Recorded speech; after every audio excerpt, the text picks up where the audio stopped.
Hezbollah और Israel के बीच seize fire deal से मिडल ईस्ट में शांति की एक उम्मीद दिखी थी, मगर यमन के हूती लड़ाकों की ओर से इसराइल पर हो रहे रोज़ाना हमले इसको ख़त्म कर रहे हैं। एक बार फिर हूतियों ने इसराइल को दहलाने की कोशिश की। लड़ाकों की ओर से लगातार हो रहे हमलों ने इसराइल के लोगों की मुश्किलें बढ़ा दी हैं, तो वहीं इसराइल का एयर डिफेंस सिस्टम भी अब हूतियों की मिसाइलों के सामने झुक गया है। एयर डिफेंस सिस्टम का ताव दिखाने वाले इसराइल पर अब आए दिन हूतियों की मिसाइलें जबरदस्त तबाही मचा रही हैं। हूतियों के सामने आयरन डोम जैसे एयर डिफेंस की एक भी नहीं चल रही है। हूतियों की खतरनाक मिसाइलें इजरायली एयर स्पेस में घुसकर बेहिसाब नुकसान पहुंचा रही हैं। हूतियों के हमले के सामने इसराइल बेबस नजर आ रहा है।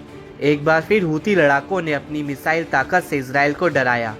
हूतियों ने फिलिस्तीन 2 टाइप की एक हाइपरसोनिक बैलिस्टिक मिसाइल से इसराइल पर हमला किया। समूह ने दावा किया कि लड़ाकों ने जाफा यानी तेल अवीव में एक इजरायली मिलिट्री अड्डे को निशाना बनाया।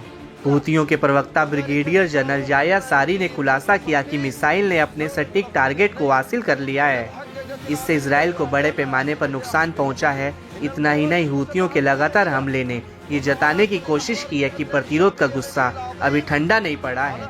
लेबनान के हिजबुल्लाह से चाहे कुछ समय के लिए युद्ध रुक गया हो, मगर ईरान समर्थित बाकी प्रॉक्सी गुट अभी भी इसराइल को जड़ से मिटाने के लिए उतारू हैं। याह्या सारी ने धमकी देते हुए कहा कि हूती आने वाले समय में इसराइल के खिलाफ अपना सैन्य अभियान जारी रखेगा।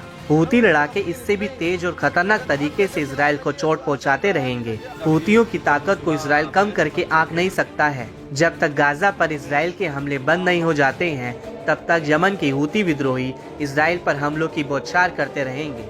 बताया गया कि हूतियों का लेटेस्ट ऑपरेशन लड़ाकों की ओर से किए गए लंबी दूरी के हमलों की सीरीज के बाद हुआ है। इसमें इजरायली संपत्तियों को निशाना बनाकर हमला किया गया था। इस ताजा हमले से तटीय शहर की बस्तियों और पश्चिमी तट पर तेज आवाज में सायरन की गूंज सुनाई दी गई। इजरायली रिजर्व ब्रिगेडियर जनरल एरन ओरताल ने कहा कि यमन के साथ टकराव कई सालों तक चलने की आशंका है। हम एक नए युग की शुरुआत में हैं। इसके लिए हमें इसराइल की नीति और सेना की रणनीति को मजबूत करने की जरूरत है, ताकि खतरों का सामना किया जा सके। यमन के हूती इसराइल के खिलाफ लड़ाई में जितना गहराई से उतरते हैं, वह उतना ही मजबूत हो जाते हैं।